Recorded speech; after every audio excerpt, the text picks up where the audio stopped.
Hello, fellow RVers, and welcome to episode 4 of the RV Canucks. It is Melina and Dan back again. Today we are going to talk about the basics of boondocking, what it is, where to do it, some of the etiquette involved, and stay tuned at the end of the episode when we have our campground review of our recent stay at Bronte Creek Provincial Park. So after last week's episode on our 5 best travel apps, we did mention boondocking. I got a text not long after that episode came out from our friend Jason asking if I could please explain what boondocking was. And after mentioning that to a few people, it turned out there was more than one person a little confused by the concept of boondocking, or at least what we were referring to. So we decided to change our episode schedule a little bit and slide this one in there so that we could address the issue. What is the definition of boondocking? So boondocking is when you don't have power and you don't have water and you decide to camp probably in a parking lot, maybe at a Walmart, Cabela's, Bass Pro Shops, truck stop, somewhere like that. If you've ever driven down the road and it's 7 o'clock at night and you see an RV in the back of the parking lot, there's a good chance that that person is probably boondocking. Boondocking can mean out in the boonies, which is literally in the middle of nowhere.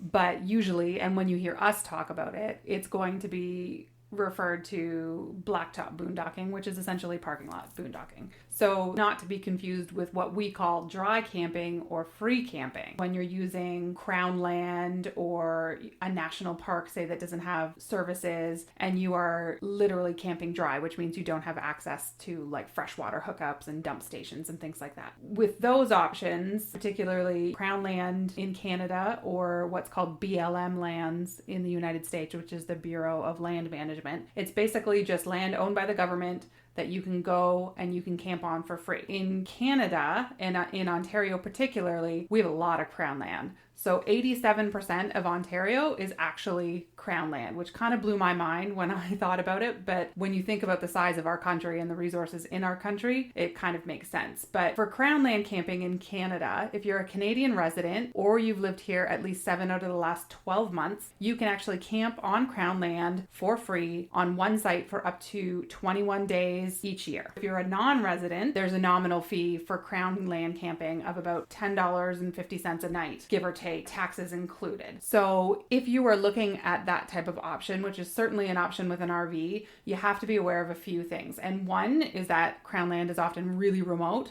i.e. very hard to get to if you're towing something, and it's not maintained. So if that's something that you want to do or you're interested in, I would suggest that you do your research well in advance. There is a very rudimentary mapping system online that can help you find crown land camping opportunities, which I will put the link to that in the show notes. If you do want to do some of that south of the border, and I know when we were in Utah, we saw a couple of really cool sites that you could do that in. Down there, it's called dispersed camping. So if you roll up to any sort of park office or visitor center and say you want a boondock, they're going to look at you like you have a toaster on your head, but it's called dispersed camping in the United States. So that said, that kind of covers what we would call dry camping or free camping. But when we talk about boondocking, the way Dan previously described it, we're parking in a parking lot on our way somewhere overnight. So with that said, do we want to talk about the basics of boondocking? Yeah, so, dry camping connects you with nature, and I think that boondocking connects you with your urban environment, and I don't think you want to spend 2 weeks boondocking, but I will tell you that, hey, life is what you make of it, and you can see some really interesting things and do some good people watching while you're boondocking. So when do you want to use it? We tend to use it when we have a long travel day, and we're going to push through maybe dinner time, and we just need a spot to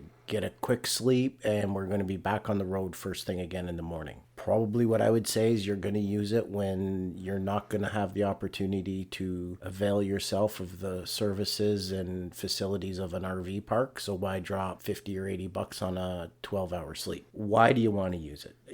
I think that using boondocking probably is a matter of convenience. Chances are you're going to be parked either near groceries, which you might need, or you're going to be parked near gasoline, diesel, or you're going to be parked near both. So I think that's probably why you would use it. Where to use it? You could stay at a Walmart parking lot. You can stay at truck stops. Some restaurants like Cracker Barrels have spots for that. I think that each of them has their own pros and cons. And so I think you just have to decide what it is you need and what you're trying to achieve, and then you can make a decision about where you want to go. And a note on that, a lot of rest stops, particularly south of the border, will allow you to stay overnight. And rest stops being like a rudimentary stop where you can pull off the highway and you have, a bathroom and some vending machines and like a park area with some picnic benches if you want to have a picnic. But I think that I would boondock there kind of as a last resort if you really need to get some shut-eye. But there's generally, particularly south of the border, for those Canadians who haven't traveled down there yet, the rest stops don't have gas. They don't have restaurants. There's usually not a lot nearby, so you're kind of out in the middle of nowhere. So I think for us, it's definitely more beneficial, or kind of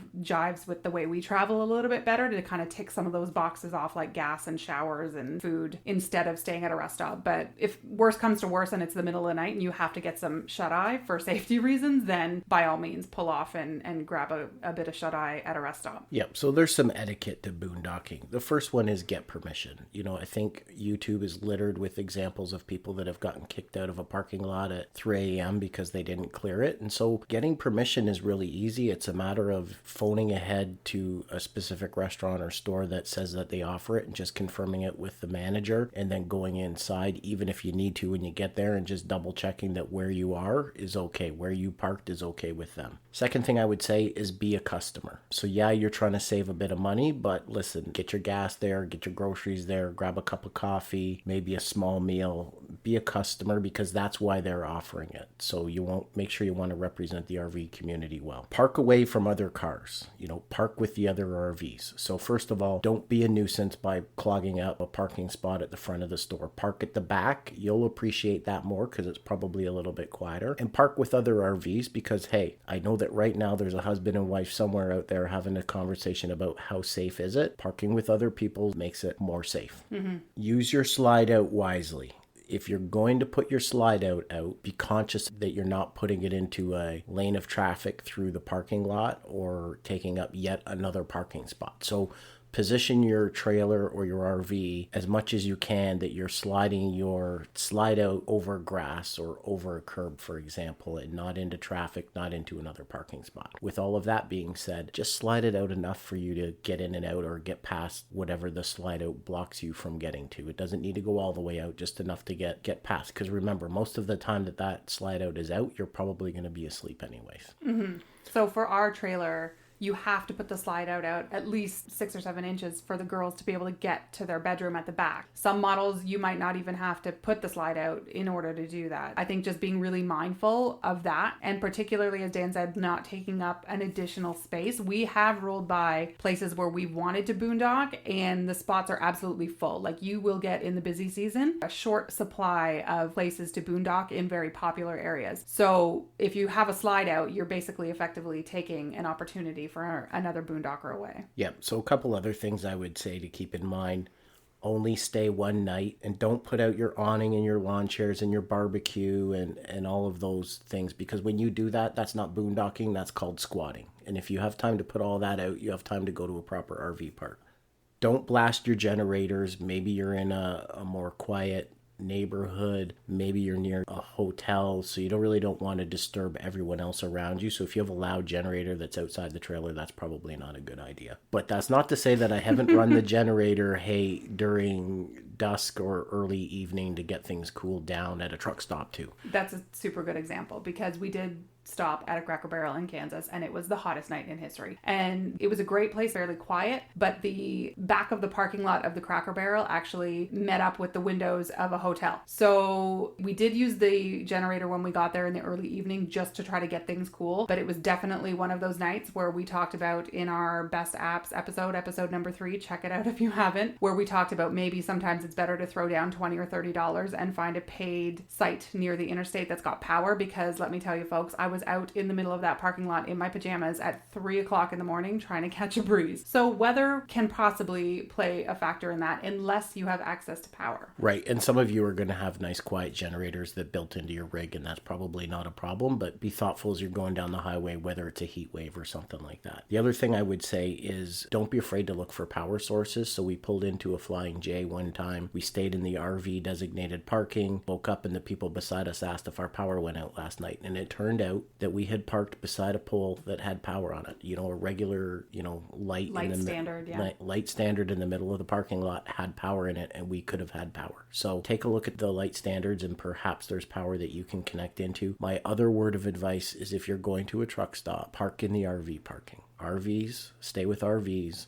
And trucks, stay with trucks. Mm-hmm. Truck drivers have a hard enough time finding a spot to park their truck. You don't need to go take one of their spots. The other thing I would tell you is that if you park beside a truck in a truck stop, they're loud. They're going to run that engine all night long, and you're not going to sleep as well. So if you stay on your side of the yard and they stay on their side of the yard, everybody will be happy and everybody will get along just fine. So that's the etiquette for boondocking, or blacktop boondocking in a parking lot, however you want to put it. It's definitely something that has changed the way we travel as weekend warriors or part-time RVers. It really has allowed us to see a lot of the continent. Whatever qualms or whatever fears you have about it, there's tons of information online. You've got trustworthy reviews from people like us who have kind of worked it into the way they travel. And it's really opened up a ton of doors for us to be able to go further when we have vacation from work. And I think that's something that's so important. There's so many amazing things to see in North America. Really cutting down on some of that time so you can make tracks and kind of get across the country is really, really helpful. So I fully endorse it. And I think I mentioned on the last episode, it was something that I was super nervous about before we had done it for the first time, but it's a really, really good thing to think about if you want to see more than a 10-hour radius around where you live. Yeah? Absolutely. Yeah.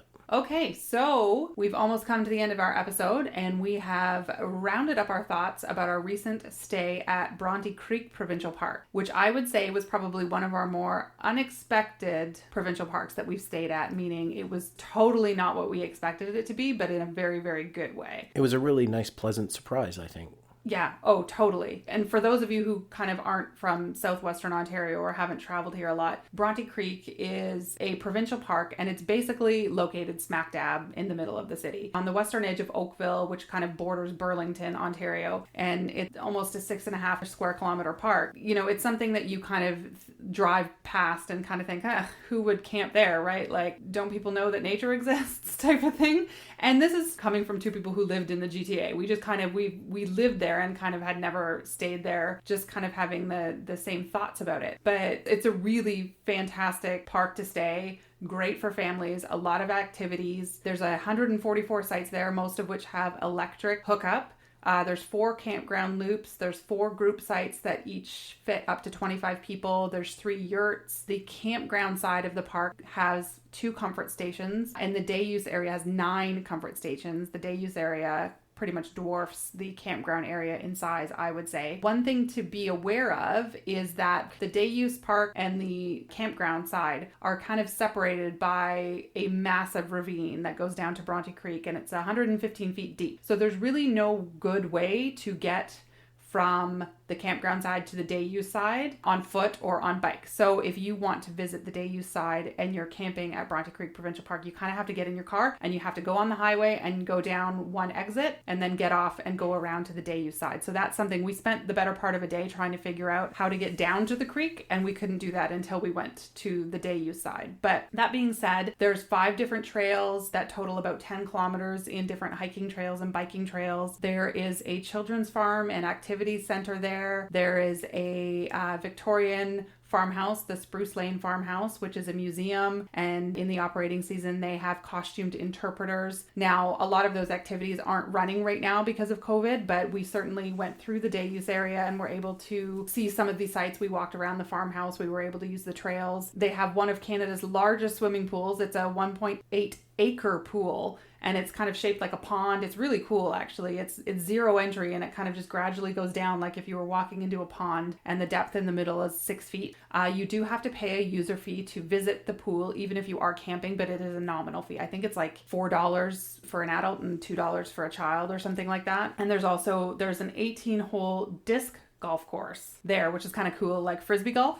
So there's a lot of cool activities to do. They have a ton of events. They run a maple syrup festival every March. There's ghost walks in August at the Spruce Lane Farmhouse, which was kind of cool and kind of creepy because it's right next to the Half Moon Trail. And in the day use area of the park and the ravine, they actually allow you to scatter ashes if that's your jam. So it would be kind of a cool place to do a ghost walk during the summer. There's a harvest festival every September. They do a campground Halloween in October. And of course, they have a Victorian Christmas set up at the museum as well. So there is a ton to do for families who want to explore the history of the area and the agriculture and whatnot. As far as the campground itself, what do you think, Dan? I think it was a great place. I think that if you want to explore Toronto and Niagara Falls and you're looking for a base camp, it's a great spot to be. I think that if you want to ride your bike or get out for a run on a few trails that are nice and easily groomed and get some exercise, it's a great place to be. First impressions driving in, I think the roads are nice and smooth. The campsites are pretty spacious. I'd say they're angled in a really good fashion, so it makes it easy to back up. I backed in one shot, which has never happened. So really easy entry for RV sites. And I think just riding around, I think most of the campsites look pretty level, reasonably good privacy. Listen, if you want shade, there's some shaded sites. If you want a nice big sunny site, there's some sunny sites. So I think there's a little bit of something for everybody. I don't think we were too far from a water tap, which meant we could kind of just top off with the water jug into the fresh water. From a practical standpoint, I would say as you depart the park, the dump station and the filling station for fresh water are both in line with each other. So it's only one dump station, only one filling station. So if somebody is filling water in front of you and you've just finished dumping, you're going to have to wait for them to finish before you can move on. But hey, like we told you in our previous episode, don't be in a rush at the dump station. Or when you fill and somebody's dumping, you'd have to wait before you can go in and fill. But really, listen, I went there a couple of times to dump the Lugaloo, the honey wagon, and I didn't run into anybody. So it never caused us a problem, I don't think. Right. But when you go in to camp, you're kind of basically doing a U-turn and you're exiting the park to fill up. And then you have to do another U-turn and come back into the park to make it to your site. So that's just something to be aware of. I mean, the corners were tight, but they weren't inaccessible by a larger RV by any stretch. Oh yeah, and I think the other thing I would tell you is, listen, at the dump station, they have your normal hose there for rinsing things off. They also have a connector for you to connect up to your black water flush out if that's what you have on your rig, but you do have to provide your own hose for that. So from a practical aspect, I thought this was a pretty well laid out park and probably a good spot, you know, just to get started, especially if you don't have a ton of experience and you don't want to go too far from home in the GTA. Mm-hmm. For when we went to visit, you know, obviously we're in the midst of COVID still, but they actually had every second campsite, give or take, was blocked off or not available to reserve. Not in every area of the park, but certainly in areas where the campsites were a little bit closer together, just to keep people separated and practice some of that social distancing, which I thought was great. But if you do want to go this year in 2020, keep in mind that, you know, close to half of the sites aren't going to be available at this time. And one other thing I noted as we were going around and riding our bikes, which we thought was cool given the age of our kids, but in the 300 loop, you have a lot of sites that back onto the ravine trail. And let me tell you, this ravine is steep. It is like straight down steep. So if you have smaller kids or animals that wander, you probably might want to choose a different loop, or just beware of the fact that at the back of those campgrounds, you do go right onto the ravine trail and it is quite a steep drop. So that was one thing I just noticed from a mother's perspective. Yeah, so that was Bronte Creek. I think I would definitely return. Yeah, I think it makes you think differently about how you can use your RV. We've talked about road trips. We've talked about weekend trips. We've talked about your typical nature camping. This is the first time we've probably used it to go into the city to do something, to cut down on commute time, save on hotel costs. And the whole reason we were down there is our youngest daughter was in a goalie camp. And this really made that whole experience a whole lot easier and more enjoyable for everybody. It really did. It was fantastic. And even being in the middle of the city, we were kind of in the middle of the meteor shower that went on earlier this month.